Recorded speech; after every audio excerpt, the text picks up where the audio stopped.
ბათუმის სასწრაფო სამედიცინო დახმარების ცენტრის ყველა ბრიგადა კარდიოლოგიური მომსახურების აპარატით უზრუნველყოფილია. ამის მიუხედავად კარდიოგრამის გადაღებაზე უარის თქმის გამო მაცნეს განაწყენებული მოქალაქეები დაუკავშირდნენ. სასწრაფო სამედიცინო ცენტრის დირექტორის განცხადებით, გამოძახების დროს პაციენტის თხოვნის მიუხედავად ექიმი წყვეტს, რა სახის გამოკვლევა ჩაატაროს.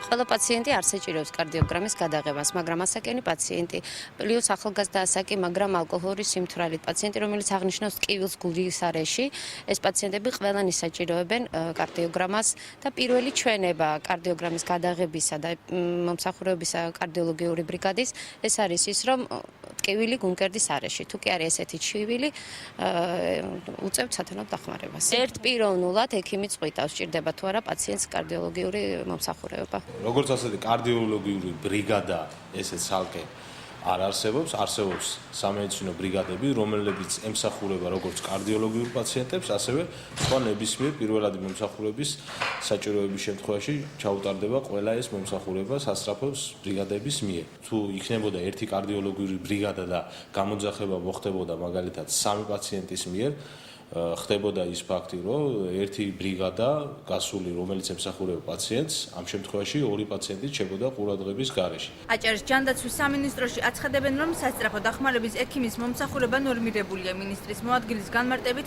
თუ კი პაციენტს გამოკვლევის ან დანიშნულების მიღების პრეტენზია აქვს, მან ოჯახის ექიმს უნდა მიმართოს, რადგან სასწრაფო დახმარების ექიმს ამის უფლება არ აქვს. თუ კი სასწრაფო დახმარების ექიმი პაციენტის ჯანმრთელობასთან დაკავშირებით არასწორ გადაწყვეტილებას მიიღებს, მისი პასუხისმგებლობის საკითხი დადგება. პაციენტის მოთხოვნით არ აქვს არც ვალდებულება და არც უფლება სასწრაფო დახმარების ბრიგადას ჩაატაროს რაიმე ღონისძიება, რომელიც არ შედის სასწრაფო გადაუდებელ მომსახურების კომპონენტში. ესეთ შემთხვევაში თუ პაციენტი საჭიროებს პროფილაქტიკურ გამოკვლევას, რაიმე ღონისძიებას, კარდიოგრამის გადაღებას თუ სხვას და ეს არ არის სასწრაფო გადაუდებელი შემთხვევიდან გამომდინარე, მან უნდა მიმართოს შესაბამის სამედიცინო დაწესებულებას. სასწრაფო სამედიცინო დახმარების სადგურში აცხადებენ, რომ კრიტიკული მდგომარეობის დროს პაციენტი სტაციონარში გადაჰყავთ, რადგან პირველადი დახმარების გაწევის გარდა ბრიგადას სხვა ფუნქცია არ აკისრია.